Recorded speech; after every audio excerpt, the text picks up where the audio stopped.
முஸ்பாத்தி சொந்தங்களுக்கு வணக்கம். நாடாளுமன்ற வளாகத்தில் ஒரு பதற்றமான சூழ்நிலை ஒன்று இன்றைக்கு ஏற்பட்டிருக்கின்றது. இது எதன் காரணமாக ஏற்பட்டது என்று பார்த்தீங்கன்னா, ஏற்கனவே இந்த வேலையேற்ற பட்டதாரிகள் சங்கத்தினர் வந்து தங்களுடைய போராட்டங்களை முன்னெடுத்து வருகின்றார்கள். நாடாளுமன்ற வளாகத்துக்கு பக்கத்தில் இருக்கிற வீதியில், அந்த வீதியில் இருந்தவர்கள் நாடாளுமன்ற வளாகத்துக்குள்ள நுழைய முற்பட்ட போது தான்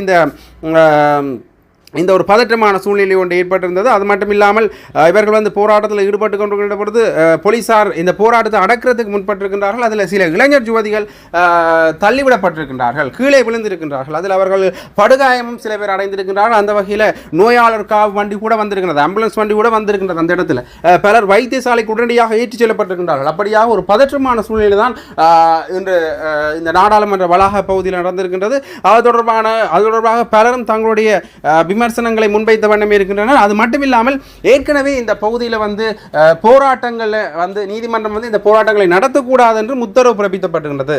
அந்த இடத்துல தான் இந்த போராட்டம் வந்து நடந்திருக்கிறது. ஏலவே இந்த போராட்டங்கள் நடைபெறக்கூடாது என்று பிறப்பிக்கப்பட்ட இடங்களில் வந்து இந்த போராட்டங்கள் நடைபெற்றிருந்தால் அது தொடர்பாக உடனடியாக போலீசாருக்கு நடவடிக்கை எடுப்பதற்கான அதிகாரம் இருக்கின்றது. ஆகவே அந்த வகையில் அவர்கள் நடவடிக்கை எடுத்த பொழுது இது வந்து ஒரு பெரிய ஒரு பதற்றமாகவே மாறி இருக்கின்றது.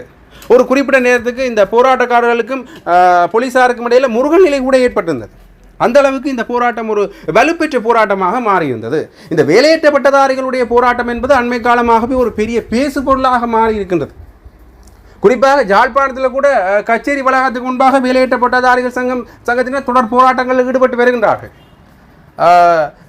தென்னிலங்கையிலிருந்து அரசியல் பிரமுகர்கள் அல்லது ஆளும் கட்சியை சார்ந்தவர்கள் வருகின்ற பொழுது அவர்கள் தங்களுடைய போராட்டங்களை மேற்கொண்டிருந்தார்கள். அந்த வகையில் அண்மையில் ஆளுங்கட்சி அமைச்சர் ஒருவருக்கும் போராட்டக்காரர்களுக்கும் கூட ஒரு முரண்பாடு கூட ஏற்பட்டிருந்தது. அதை கூட காணொலி வாயிலாக பார்த்துருப்பீங்க. ஆகவே இந்த வேலையேற்ற பட்டதாரிகள் சங்க போராட்டம் என்பது தொடர்ந்து இடம்பெற்றுக் கொண்டே வருகின்றது. அது மட்டும் இல்லாமல் இந்த வேலை கொடுப்போம், அதாவது வந்து இன்னுமே வேலை கொடுப்போம் என்கின்ற பல விடயங்கள் அவர்கள் சொல்லியிருந்தாலும் கூட கஜேந்திரகுமார் பொன்னம்பலம் அவர்கள் அண்மையில் சொல்லுகின்ற பொழுது என்ன விடயத்தை சுட்டி காட்டுகின்றார் என்றால், இந்த வேலை இல்லாத பிரச்சனை இருக்கின்ற அதே நேரத்தில் இந்த நியமனங்கள் கூட இருக்கின்றன, ஆசிரியர் நியமனங்கள் போன்ற பல நியமனங்கள் இன்னும் இருக்கின்றன, அதற்கு தகுதியானவர்கள் இன்னும் கொண்டு வரப்பட வேண்டும் என்கிற பொருள்பட அவர் பேசியிருந்தார். ஆகவே இந்த நியமனங்களை சரியான வகையில் இந்த அரசாங்கமும் கையாளுகின்றதா என்கின்ற ஒரு கேள்வியும் எழுந்திருக்கின்றது. ஆகவே இது தொடர்பான பேசுபொருளாகத்தான் இன்றைய விடயம் அமைந்திருக்கின்றது. அது மட்டும் இல்லாமல் இந்த தொடர் போராட்டங்களில் இந்த ஆட்சியில் சந்தித்த வண்ணமே இருக்கின்றார்கள். அது மட்டும் இல்லாமல் இந்த அறகலைய போராட்டத்துக்கு ஆதரவு தெரிவித்த இவர்களே இந்த போராட்டங்கள் தொடர்பான பல அடக்குமுறைகளையும் இந்த ஆட்சியில் முன்னெடுத்து வரது வந்து மக்கள் மத்தியில் ஒரு விமர்சனத்தையும் பெற்றிருக்கிறது என்பதுதான் ஒரு முக்கியமான விடயமாகவே இங்கே கூறப்படுகின்றது. உண்மையிலே இந்த போராட்டங்கள் தொடர்பாக என்ன, அது மட்டும் இல்லாமல் இன்னொரு விடயத்தையும் நாங்கள் இதில் கதைக்கொள்வோம் என்று பார்த்தீங்கன்னா, அண்மையில் இந்த பட்லந்தி விவகாரம் தொடர்பாகவே பேசப்பட்ட ஒரு விடயமாக மாறி வருகின்றது இந்த பட்லந்தி விவகாரம். அந்த வகையில் இந்த பட்லந்தி விவகாரத்தை விடுத்து இன்னொரு புதிய விடயம் தொடர்பான ஒரு பேசுபொருள் இப்போ முன்னிலைப்படுத்தப்பட்டிருக்கு. என்னென்னு பார்த்தீங்கன்னா, ஜேவிபியால் கொல்லப்பட்டவர்களுடைய பட்டியல். இந்த ஜேவிபியால் கொல்லப்பட்டவர்களுடைய பட்டியல் என்று ஒரு பட்டியலை வந்து நாடாளுமன்ற உறுப்பினர் ரோஹிணி குமாரி விஜயரத்ன வந்து இன்றைக்கு பாராளுமன்றத்தில் முன்வைத்திருக்கின்றார். கிட்டத்தட்ட 1300 பேர்களை கொண்ட பட்டியலாக இந்த பட்டியல் காணப்படுகின்றது. இந்த பட்டியலை தான் அவர் கொடுத்திருக்கின்றார்.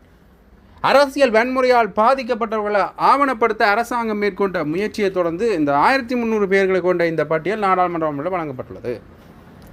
இதேவேளை பாதிக்கப்பட்ட 900க்கும் மேற்பட்ட குடும்ப உறுப்பினர்களுடைய பெயர்களை நாடாளுமன்ற உறுப்பினர் ரோஹிணி குமாரி அவர்கள் வழங்கியிருக்கின்றார். இதில் அவர் என்ன விஷயத்தை சொல்லியிருக்கிறார் என்றால், மக்கள் விடுதலை முன்னணியால் படுகொலை செய்யப்பட்டதாக கூறப்படும் ஐக்கிய தேசிய கட்சியின் உறுப்பினர்கள், தலைவர்கள், தொழிற்சங்கவாதிகள் மற்றும் செயற்பாட்டாளர்களின் பெயர்களை கொண்ட பட்டியலை தான் இவர் கொடுத்திருக்கின்றார். ஏற்கனவே இந்த ரணில் விக்ரமசிங்க மேலே குற்றச்சாட்டு முன்வைக்கப்பட்டதை எடுத்து பலரும் இப்போ பேசுகிற விடயம் என்னென்னு பார்த்தீங்கன்னா, ரணில் விக்ரமசிங்கனுடைய பேர் தான். அந்த வகையில் அதற்கு ஒரு எதிரான நிலைப்பாடு, ஒரு எதிர்வினை ஆற்று வகையில் தான் இந்த விடயம் முன்வைக்கப்பட்டிருக்கலாம் என கூறப்படுகிறது. அதில் அவள் என்ன முக்கியமான விஷயத்தை சொல்லிடுறாண்டா, விடுதலை புலிகளுக்கு முன்னதாகவே ஜேவிபியால் சிறுவர் வீரர்கள், அதாவது 18 வயது குறைந்த வீரர்கள் உருவாக்கப்பட்டதாக அவர் குறிப்பிட்டிருக்கின்றார். அதுக்கு உதாரணமாக அவர் ஒரு விஷயத்தை சொல்லியிருக்காருன்னு பார்த்தீங்கன்னா, 70 வயதுடைய ஐக்கிய தேசிய கட்சியின் பெண் ஒருவரை கொலை செய்கிறதுக்கு வந்து 13 வயது கந்தேல போனிக்கு என்ற சிறுவன் பயன்படுத்தப்பட்டமையும் அவர் சுட்டிக்காட்டியிருக்கின்றார்.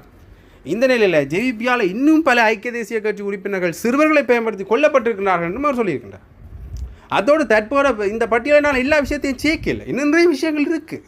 அதை வந்து ஏப்ரல் மாதம் திட்டமிட்டுள்ள ஏப்ரல் மாதம் நடத்த திட்டமிட்டிருக்கின்ற இந்த பட்லந்த விவாதத்தில் போது சமர்ப்பிப்பேன் என்றும் அவர் குறிப்பிட்டிருக்கின்றார். மேலும் அதில் சேர்க்கப்பட வேண்டிய பாதிக்கப்பட்ட குடும்ப உறுப்பினர்கள் குறித்த கூடுதல் தகவல்களை சமர்ப்பிக்குமாறு அவர் வந்து சபையில் பொதுமக்களுக்கு அழைப்பும் விடுத்திருக்கின்றார். அவை இப்படியாக பல விடயங்கள் தொடர்பாக இன்று பேசப்படும் நிலையில் வந்து இந்த ரோஹிணிகுமாரி வந்து சொல்லியிருக்கிற இந்த விஷயம் வந்து இந்த பாராளுமன்றத்திலேயே ஒரு பெரிய ஒரு பரபரப்பான விஷயமாக பேசப்பட்டு கொண்டிருக்கின்றது. அதிலேயும் குறிப்பாக இந்த பட்லந்தி விவகாரம் தொடர்பாக பேசுகின்ற போது இந்த பட்லந்தி விவகாரத்தின் பல விடயங்கள் தொடர்பாக விமர்சிக்கப்பட்டது. அதிலேயும் குறிப்பாக இந்த ரணில் விக்ரமசிங்க மேலே தான் பல குற்றச்சாட்டுகள் முன்வைக்கப்பட்டது. குறிப்பாக இந்த பட்லந்த வதை முகாம் என்ற பிரதான சூத்திரதாரியாக ரணில் விக்ரமசிங்க செயற்பட்டார் என்றும் கூறப்பட்டது. அரசியல் வட்டாரங்களில் மட்டும் இந்த விமர்சனங்கள் இல்லை.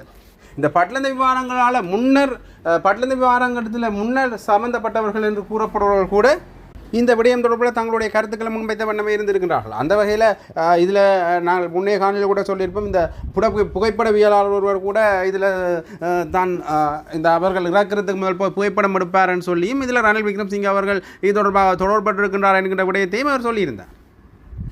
அது மட்டும் இல்லாமல் இது தொடர்பாக பேசுகின்ற பொழுது பல விடயங்கள் முன்வைக்கப்பட்டிருந்தன. அதில் குறிப்பாக டக்ளஸ் பீரிஸ் என்ற நபர் இறந்து விட்டதாக கூறியிருக்கின்றார்கள். ஆனால் அவர் இறக்கவில்லை, அவர் உயிருடன் தான் இருக்கின்றார். உடனடியாக அவர் கைது செய்யப்பட வேண்டும், அவர் மேலே விசாரணைகள் முன்னெடுக்கப்பட வேண்டும் என்கின்ற விவரங்கள் கூட சொல்லப்பட்டு கொண்டு தான் இருந்தன.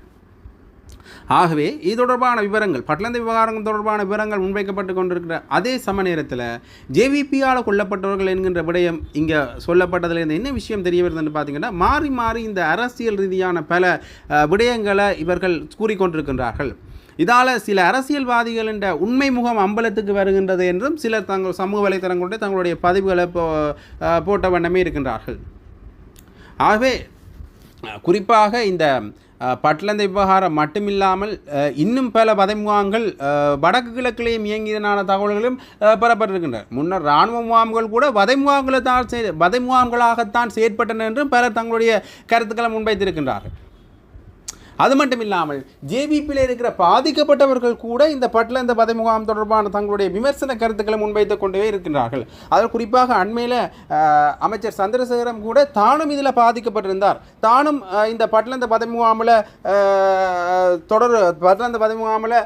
சித்திரவதைக்கு உள்ளாக்கப்பட்டார் என்கின்ற கருத்தை சொல்லியிருந்தார். அது தொடர்பாக அவர் பேசுகின்ற பொழுது இந்த பட்லந்த வதை முகாம் தொடர்பாக நான் இன்னும் கூட அதை நினைச்சா எங்களோட மனசில் துயரங்கள் பல இருக்கின்ற பொருள்பட அவர் பேசியிருப்பார். அது தொடர்பாக குறிப்பிட்டப்பட்ட நபர்கள் மீது நடவடிக்கை எடுக்கப்படும் என்று அவர் சொல்லியிருப்பார். அது மட்டும் இல்லாமல் இந்த அரசியல் கைதிகள் விடுதலை செய்யப்படுவார்கள் என்ற தொடர்பாக அவர் பேசியிருப்பார். அது மட்டும் இல்லாமல் தமிழ் மக்களுடைய காணி விடையெடுப்பு தொடர்பாக நாங்கள் ஆராய்கின்றோம் என்றும் அவர் சொல்லியிருப்பார். அவை இப்படியாக இந்த வதை முகாம் தொடர்பான விடயங்கள் வெளிவந்ததில் இருந்து ஜேவிபி மேலேயும் பல குற்றச்சாட்டுகள் முன்வைக்கப்பட்டது ஒரு தவிர்க்க முடியாத ஒரு விடயமாகவே அண்மை காலமாக மாறிவிருக்கின்றது. இது கிட்டத்தட்ட அரசியல் பழிவாங்கலாக இருக்கலாமோ, இல்லது ஒரு அவர் பட்லந்த வதை முகாம் தொடர்பாக பேசியதற்கு எதிர்கருத்துக்களை சொல்வதற்காகத்தான் இந்த விடயப்பிறப்பு தொடர்பாக ஆராயப்படுகின்றதா என்பதையும் நாங்கள் தொடர்ந்து எங்களுடைய அரசியல் ஆய்வுகள் மூலம் பார்வையிடலாம்.